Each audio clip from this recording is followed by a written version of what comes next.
35,000 कलाकार हम लोग उसमें थे। 39 लाख लोगों ने 3 दिन में उसको लाइव देखा। 7 एकड़ का वो मंच था और 155 देशों के प्रतिनिधि और कलाकारों ने उसमें भाग लिया। उस मंच पर जौनसार की और उत्तराखंड की संस्कृति उस मंच के बीचों बीच उसको रखा गया। और एक कलाकार का मरना, एक पूरी लाइब्रेरी का खत्म होना है, एक पूरा पुस्तकालय का जल जाना है और हमारी एक पूरी विरासत का स्वाह हो जाना है। हम लोग इनको पता नहीं कितना स्वागत इनका कर चुके हैं। हमारे हाथों में छाले पड़ गए इनके स्वागत करते करते, क्योंकि हम लोग विकास नगर में तरक्की करेंगे ये कृत्रिम चकाचौंध है। अगर हम लोग आज़ादी का 75वां ये अमृत महोत्सव मनाते हैं तो ये अमृत नहीं है हमारे लिए, तो ये विषपान हो गया उनके लिए, जिनके लिए आज भी हम लोग उन मूलभूत सुविधाओं के लिए जूझ रहे हैं।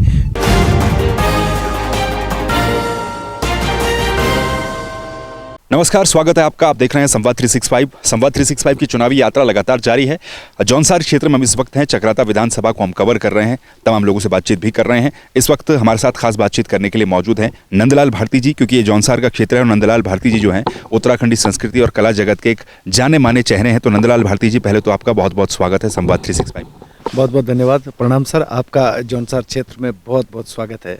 तो नंदलाल भारती जी ने भी हमारा स्वागत किया है जौनसार क्षेत्र में, क्योंकि किसी पहचान के मोहताज आप हैं नहीं। कला क्षेत्र में नंदलाल भारती जी का योगदान जो रहा है वो काफ़ी लंबे समय से रहा है, काफ़ी बड़ा रहा है। उस पर भी हम चर्चा करेंगे और जौनसार क्षेत्र की, चक्राता क्षेत्र की क्या समस्याएं हैं वो नंदलाल भारती जी जो हैं अच्छे तरीके से जानते हैं, यहाँ के बारे में, यहाँ की संस्कृति को अच्छे तरीके से पहचानते हैं। तो सबसे पहले नंदलाल भारती जी, जगह के बारे में हम जानना चाहेंगे। इस वक्त जहाँ पर हम हैं, लोकेशन क्या क्या यहाँ का है, ताकि हमारे दर्शक भी स्पष्ट समझ पाएँ। बहुत बहुत धन्यवाद चौहान जी। ये आप लोगों का भी सौभाग्य और हमारा परम सौभाग्य है कि हम अभी इस ऐसी जगह पर खड़े हैं जहां से जौनसार का परिचय होता है भौगोलिक दृष्टि के आधार पर। ये मेरे ठीक सामने जो दिखाई दे रहा है ये हमारा लोखंडी है और लोखंडी जौनसार बावर का सबसे सुंदर क्षेत्र है जहां पर मोइला डांडा है। मोइला डांडा वो है जैसे हमारी बेदनी बुग्याल है, जिसको बहुत ही खूबसूरती से लोग देखने आते हैं, उसके दर्शन करने आते हैं, उस पर लोट पोट करने लोग आते हैं। तो ये है सामने लोखंडी और मोइला डांडा। और अगर हम थोड़ा सा निहारते हैं बाईं तरफ, ये है चूड़धार, हिमाचल और जौनसार बावर का वो ऊंची चोटी जिसको चूड़धार के नाम से भी जाना जाता है। और हमारे क्षेत्र की खूबसूरती के लिए ये चूड़धार भी बहुत अहम है। और फिर हम थोड़ा सा अगर मेरे आप दाईं तरफ आएंगे, ये ठाणा डांडा है मेरे ठीक दाईं तरफ। ठाणा डांडा जौनसार बावर क्षेत्र का वो क्षेत्र है जहाँ से हम लोग पूरे जौनसार बावर को निहार सकते हैं।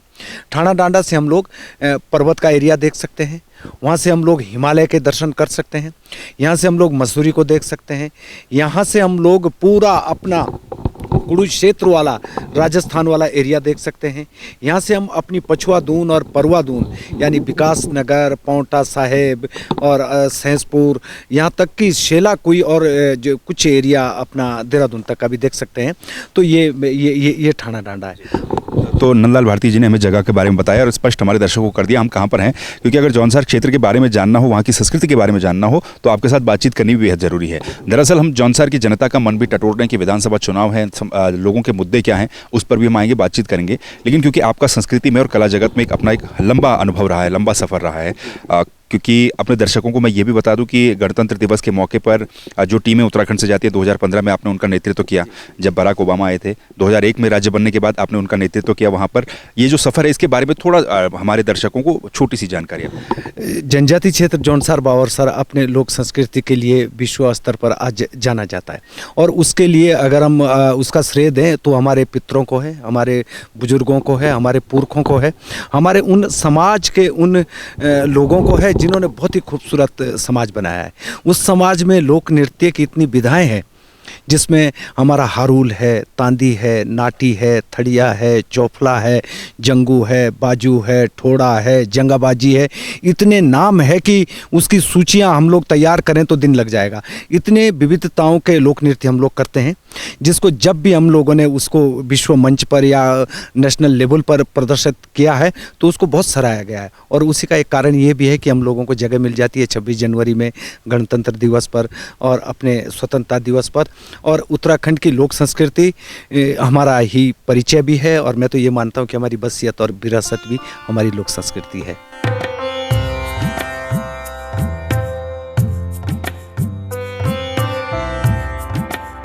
तो क्योंकि नंदलाल भारती जी ने बताया कि जौनसार की संस्कृति क्या है, कितनी विविधताएं यहाँ पर है, हम गढ़वाल की भी देखते हैं, कुमाऊं की भी देखते हैं, जौनसार की भी देखते हैं। नंदलाल भारती जी, अभी जब हम आपकी ये तस्वीरें कुछ देख रहे थे तो काफ़ी सारे अवार्ड्स, काफ़ी सारी तस्वीरें वहाँ पर थी। इंटरनेशनल फेस्टिवल जो हुआ था उसके बारे में भी आप बता रहे थे। कैसा लगता है जब आप अपनी संस्कृति को बड़े मंचों पर ले जाते हैं और वहाँ पर लोग आपको रिस्पॉन्स किस तरीके का देते हैं? सर, बहुत ही अच्छा प्रश्न है और इससे हमारा जौनसार बावर का, उत्तराखंड के लोक संस्कृति का परिचय होता है। जहाँ पर भी वो सम्मान मिला, जहाँ पर भी वो पुरस्कार मिलते हैं, जहाँ पर भी हमको तालियां मिलती है, वो मूल रूप से हमारे संस्कृति के खाते में जाती है। क्योंकि हम लोगों की संस्कृति, जब भी हमने गांव स्तर से इसको शुरू किया, पहले हम लोगों ने अपने गांव में, गांव के बाद फिर ब्लॉक स्तर में गए, फिर उसके बाद तहसील स्तर पे, जिला स्तर पे, और जिले के बाद फिर हम लोग उत्तराखंड के लगभग 13 के 13 जिलों में, फिर हिंदुस्तान के लगभग सारे प्रांतों में। तो ये टोटल जो हमारा एक जाने का रास्ता था, इसके द्वार, इसके फाटक केवल हमारे संस्कृति की मजबूती पे ही खुले। हम लोगों को जहाँ भी हम गए तो वहाँ से हमारा प्रमोशन, हमको आगे वाले मंच के लिए अधिकृत किया गया, और जाते जाते आज हम लोग विश्व सांस्कृतिक महोत्सव तक पहुँच गए। विश्व सांस्कृतिक महोत्सव अपने आप में सर एक वो दिव्य, भव्य और ऐतिहासिक मंच है, जिसको कई अवार्ड मिले, कई गिनीज बुक रिकॉर्ड उसके नाम दर्ज हुए। क्योंकि वो 35,000 दर्शक नहीं, 35,000 कलाकार हम लोग उसमें थे। 35,000, 39 लाख लोगों ने 3 दिन में उसको लाइव देखा। 7 एकड़ का वो मंच था और 155 देशों के प्रतिनिधि और कलाकारों ने उसमें भाग लिया। उस मंच पर जौनसार की और उत्तराखंड की संस्कृति, उस मंच के बीचों बीच उसको रखा गया, जिसकी ज्यूरी, जिसके निर्णायक पूरे विश्व स्तर के लोग थे। उन्होंने भी हमारी उस परात नृत्य को, हमारे हारुल नृत्य को, हमारे थड़िया चोपला को उन्होंने वरीयता दी और उस मंच के बीचों बीच हमारे प्रदर्शन को रखा। उससे सर ये लगता है कि हमारी संस्कृति बहुत मजबूत है। ये बात अलग है कि वर्तमान समय में हम लोग कलाकारों का पतझड़ का मौसम है, क्योंकि जब किसी संस्कृति का पतन होता है तो उसको फिर सस्ते दामों देखी जाती है, बिकती है वो। लेकिन हमारी संस्कृति बहुत बेजोड़ है, बहुत अमूल्य है, बहुत शक्तिशाली है। क्योंकि हम लोगों के पास ऐसा कुछ है नहीं दुनिया में जो उत्तराखंड के पास नहीं है। हमारे पास हिमालय भी है, तराई क्षेत्र भी है, जंगल भी है, जल भी है, ज़मीन भी है, और इससे सबसे ऊपर हम लोग एक स्वाभिमानी लोग हैं। हम लोग मेहनत कश लोग हैं। हम लोग कृषि प्रधान क्षेत्र है। हम लोग देवी देवताओं को मानने वाले लोग हैं, मानवता को पहचानने वाले लोग हैं। और इसका जो समावेश बनता है, जिसमें ब्रह्म कमल की खुशबू रहती है, बुरास की खूबसूरती रहती है, हमारे सिद्धपीठ मंदिरों की आस्था रहती है, हम लोगों के ये हरे भरे जंगल रहते हैं, हमारे यहाँ ये पौष्टिक, जिसके लिए आज दुनिया तरस रही है, वो भोजन रहता है। और यही चीज़ जो है आपने बड़े बड़े मंचों पर दिखा है, जैसे कि नंदलाल भारती जी ने बताया। इसीलिए मैं अपने दर्शकों को कई बार ये कहता हूँ, नंदलाल भारती जी, जब हम चुनावी यात्रा पर निकले हैं, हम चुनाव तो कवर कर ही रहे हैं, राजनीति तो अपनी जगह है, जनता के मुद्दे अपनी जगह है, लेकिन ऐसी शख्सियतों को भी उस वक्त पर आपके सामने लाना बेहद जरूरी है, उनसे बातचीत करना बेहद जरूरी है। नंदलाल भारती जी, तो रही बात आपकी जो सांस्कृतिक आपका जो सफ़र है वो चल ही रहा है अपनी जगह। अब अगर बात करें हम जौनसार और चक्राता क्षेत्र की, काफ़ी खूबसूरत जगह है यहाँ पर, काफ़ी खूबसूरत लोकेशंस हैं, लेकिन आपको क्या लगता है डेवलपमेंट जिस हिसाब से होना चाहिए था उस हिसाब से हुआ? लोगों को इस खूबसूरती का लाभ मिल रहा है, रोजगार मिल पा रहा है, ये तमाम जो मूलभूत समस्याएं हैं ये सॉल्व हो पा रही होंगी? देखिए सर, अगर इसको हम लोग राजनीति के झरोखे से देखें, अगर हम लोग यहाँ का विकास नेताओं के, जनप्रतिनिधियों के माध्यम से देखें, तो वो कछुए की चाल है। लेकिन हम लोगों की जो अपनी तरक्की है, वो हम लोगों की आज भी बुलंदियों पर है। हम लोग केवल आपके इस चैनल के माध्यम से और अपनी भावनाओं के माध्यम से केवल इतना बताना चाहते हैं कि हम लोग अपना जो टैक्स, अपना जो योगदान सरकार को देते हैं, अगर हमको शिक्षा का निजीकरण मिले, आज मेरे बच्चे अगर मेरे को प्राइवेट स्कूलों में पढ़ाने पड़े तो मैंने वो टैक्स किस लिए दिया था? अगर हम लोगों के हॉस्पिटल, जो हमको एक फ्रैक्चर के लिए भी यहाँ से विकास नगर जाना पड़े, तो हम लोगों ने वो टैक्स किस लिए दिया था? ये सरकारी हॉस्पिटल क्यों नहीं बने? हम लोगों का यहाँ का जो हमारा एक सड़कों का वातावरण है, हमारे यहाँ शिक्षा का स्तर है, हमारे यहाँ जो सरकार को करना चाहिए वो सर उस स्पीड पे बिल्कुल नहीं हो पाया। उसकी स्पीड स्लो है। काम तो, विकास तो एक सतत प्रक्रिया चलती रहती है, लेकिन स्पीड बड़ी स्लो है। आपने अस्पताल का जिक्र किया, कल भी जब हम कहीं पर थे मैं जब जनता से बातचीत कर रहा था तो अस्पताल को लेकर बड़ी दिक्कत लोगों का कहना है कि आसपास छोटे मोटे कोई सामुदायिक केंद्र होंगे तो होंगे, लेकिन अगर कोई छोटी समस्या भी हो जाती है या तो विकास नगर और देहरादून का रुख करना। हमारा सर ये जो हॉस्पिटल और दो स्वास्थ्य और शिक्षा है, दो चीज़ों के वजह से हम लोग बहुत इधर का हमारा नुकसान हुआ है, क्योंकि लोगों ने पलायन किया है। एक लोगों के पास एक कहने के लिए कि गांव में अच्छी शिक्षा नहीं है, यहाँ टीचर आते नहीं हैं, यहाँ पे अच्छी स्वास्थ्य व्यवस्था नहीं है, लेकिन अगर अच्छे लोग यहाँ रहेंगे तो ये अच्छी चीज़ें भी जुड़ेगी।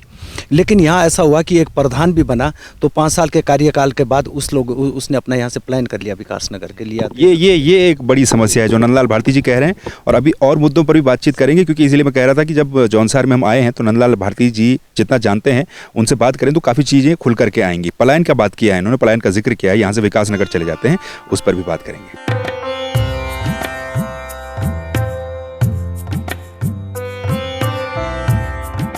तो नंदलाल भारती जी, आपने जिक्र किया और वही जो जिक्र है कल काफ़ी सारे लोग कर रहे थे कि यहाँ का जो डेवलपमेंट है वो इस बात पर भी अटक जाता है कि जो लोग यहाँ से चाहे चुन करके आते हैं या संपन्न होते हैं वो पलायन कर जाते हैं, विकास नगर पहुँच जाते हैं, देहरादून पहुँच जाते हैं और यहाँ की जनता को उनके ही हालों पर छोड़ के चले जाते हैं। देखिए सर, हम लोगों का ये सौभाग्य मानिए, दुर्भाग्य मानिए कि हम लोगों के जो भी प्रतिनिधि है, मैं आपको बाई नेम उनको बोल सकता हूँ, हमारे प्रीतम सिंह जी, मुन्ना सिंह चौहान जी, मधु चौहान जी, मूरत राम शर्मा जी या प्रताप रावत जी, सबके सब वेल एजुकेटेड है, सबके सब खूब ख्याति प्राप्त हैं, पढ़े लिखे हैं, सब जानते हैं। लेकिन दुख इस बात का है कि जब आप हमारे बीच में यहाँ रह नहीं पाएंगे, हम लोगों की जो मर्रा की रोज़ की समस्या है, जब यहाँ का गांव का कोई मरीज जब वो परसों पीड़ा से जूझती हुई हमारी बेटी, हमारी माँ, हमारी बहन करारती हुई आधे रास्ते में दम तोड़ती है, तो उसके बाद फिर बचता क्या है हम लोगों की। और वो केवल इसलिए जान खो देती है कि उनको यहाँ फर्स्ट एड भी नहीं मिल पाता है। यहाँ उनको जो एक प्राथमिक चिकित्सा होनी चाहिए थी उसके भी साधन नहीं है। तो अगर हम लोग आज़ादी का 75वां ये अमृत महोत्सव मनाते हैं तो ये अमृत नहीं है हमारे लिए, तो ये विषपान हो गया उनके लिए, जिनके लिए आज भी हम लोग उन मूलभूत सुविधाओं के लिए जूझ रहे हैं जो आज हर एक व्यक्ति को मुहैया कराई जा रही है। आज हमारे जो प्रधानमंत्री महोदय हैं, आज गांव का पिछले पायदान का, आखिरी पायदान का व्यक्ति भी उनके उन सुझावों से, उनके उन कार्यकलापों से हर्षित है और उसका उन्होंने भरपूर सहयोग भी दिया इन नेता लोगों को, जनप्रतिनिधियों को। लेकिन जो काम यहाँ के नेता लोगों को करने चाहिए थे, जनप्रतिनिधियों को करने चाहिए थे, उससे सर कहीं ना कहीं चूक हो रही है। ये लोग हम लोगों की भावना को नहीं जीत पा रहे हैं। चुनाव भले ही जीत जाएंगे, उसके लिए पर्याप्त संसाधनों का भी कुछ समावेश हो सकता है, लेकिन जो हमारे दिलों को जीतना चाहिए था, यहाँ की समस्याओं के ऊपर काबू पाना चाहिए था, वो आज भी नहीं है, उस पैमाने पर नहीं हो पाया है। अच्छा, एक क्योंकि हमने स्वास्थ्य की बात हमने की, आपने कहा कि ये जो तमाम आपने नाम गिनाए हैं, कई बड़े नेता हैं इस क्षेत्र के, वेल एजुकेटेड हैं, वो तो एजुकेटेड हो गए, लेकिन यहाँ का जो नौजवान है, यहाँ का जो बच्चा है, वो कितना एजुकेट हो पाया? क्योंकि अभी भी हम जाते हैं तो काफ़ी दूरस्थ इलाकों में लोग जो है काफ़ी मायूस से भी नज़र आते हैं। एक अलग छवि देखने को मिलती कि भाई बैकवर्ड इलाका है, काफ़ी डेवलपमेंट नहीं हो पाया है। तो स्कूल की समस्या, स्कूल की जो व्यवस्था है वो किस तरह? हम लोग सर अपनी दो पीढ़ियाँ बर्बाद कर चुके हैं। हमारी जो इस समय की युवा अवस्था है वो जो है नशे के उसमें जो है पड़ी है, और जो गांव में लोग हैं वो लगभग आप मूर्छित मानिए, वो इस मूर्छा में हैं कि गांव का जो एक सामाजिक स्तर आगे बढ़ना चाहिए था वो लगभग समाप्त हो गया। और नौजवान जो हमारा तबका है वो कुछ मतलब गलत रूप से उनको कहीं से भी सपोर्ट किया जा रहा है, उनको उनकी आर्थिक स्थिति सुधारी जा रही है, तो वो लोग उसका नशे और नशा भी सर ऐसा कि जिसके हमने नाम तक नहीं सुने। हम पिछले 2-3 साल से चक्राता के क्षेत्र में ऐसे नशे के बारे में जान रहे हैं, उन अपने युवाओं को उस मदहोश अवस्था में देख रहे हैं कि हम लोग तो ये मान रहे हैं कि इससे अच्छा तो हमारे वो पूर्वज थे, जब गांव में जो है केवल माचिस की तिली भी नहीं होती थी, जब वो जो है उपलों से आग बांटा करते थे, जब वो गाँव में जो है सामूहिक रूप से एक ही परिवार में हम लोग 25-25, 30-30 लोग एक ही कमरे में दोहरे सोया करते थे, जब हम लोगों के लिए टमाटर, मूली, ये जो वो हमने देखे तक नहीं थे मसाले, हैं, हम लोग बिल्कुल सादगी में जिया करते थे। तो उस समय का माहौल बहुत अच्छा था, हमारी एकता थी, हमारा आपस में प्रेम था। हम लोग चक्राता के लिए कोई भी निकलता था बाजार के लिए, पूरे गांव को पूछते हुए आता था कि आपको कुछ लाना तो नहीं है। गांव में मरीज आज भी वो व्यवस्था है, उसको कंधे पे उठा के हम लोग वहाँ सामुदायिक केंद्र तक ले जाते हैं। हमारी विवाह शादी आज भी सामूहिक तौर पर होती है। लेकिन ये हमारे जो जनप्रतिनिधि हैं सर, मैं ये बिल्कुल हमें गर्व है इस बात का कि ये लोग बहुत चरित्रवान लोग हैं। कोई भी इनमें से ऐसा नहीं है कि कोई नशा करता हो, कोई भी व्यसन नहीं है। लेकिन पता नहीं क्या मासू देवता ने हम लोगों को ये दुर्बुद्धि दी है कि एक ऐसी लोभ लालच के चक्कर में हम लोग निकल पड़े हैं जो जिसका कहीं अंत अच्छा नहीं है। क्योंकि हम लोग विकास नगर में तरक्की करेंगे, ये कृत्रिम चकाचौंध है। ये हमारे उस ऐतिहासिक हमारी धरोहर की विकसित प्रणाली नहीं है कि हम लोग नीचे झूमर वाले मकानों में रहें, हम लोग वहाँ लजीज व्यंजन खाएं, हम लोग वहाँ पे कई उसकी जो है ऊंची ऊंची मंजिलें इमारतें खड़ी करें। लेकिन जो हमारी वो असली पहचान है वो हर एक व्यक्ति की हमारी अपने गांव से है। जब तक वो गांव हमारा उस माहौल में नहीं आया, उनकी भावनाएं सकारात्मक नहीं हुई, तब तक सर विकास नहीं माना जाएगा। बिल्कुल। और गांव, क्योंकि आप नज़ारा भी देख रहे होंगे, खुली लोकेशन पर हमें काफ़ी खूबसूरत त्योंसार है। और उत्तराखंड की तो यही खासियत है कि कोई भी गांव आप चले जाइए, ऐसी खूबसूरती आपको हर गांव में मिलेगी। और नंदलाल भारती जी का कहना बड़ा सही है कि डेवलपमेंट हो, लेकिन हम गढ़वाल की अगर बात करें तो श्रीनगर हो गया, ऋषिकेश, देहरादून वहाँ ना हो। कुमाऊं की अगर हम बात करें तो हल्द्वानी, रुद्रपुर, मैदानी इलाके में लोग भाग करके ना आ जाएं, वापस अपने गांव में रहें। और यहाँ की हम बात करते हैं तो विकासनगर, देहरादून जैसी जगह हमें यहाँ पर दिखती हैं। तो नंदलाल भारती जी, क्योंकि आप एक लोक कलाकार भी हैं, संस्कृति के लिए आपने लंबा चौड़ा काम किया है, लोक कलाकारों की और जो संस्कृति के हमारे पुरोधा हैं, उनकी क्या स्थिति इस समय प्रदेश में देखो? लोक कलाकारों का सर, मैं तो ये समझता हूँ कि लोक कलाकारों को हाशिए पर रखा गया है। लोक कला हमारी वो धरोहर है।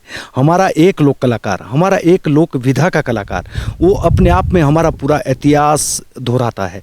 गीतों के माध्यम से, नृत्यों के माध्यम से। हमारा कोई लिखित इतिहास था नहीं। हम लोगों ने पता नहीं कितने हजारों साल की अपनी संस्कृति को, अपने इतिहास को उन ऐतिहासिक गीतों के माध्यम से जिंदा रखा है।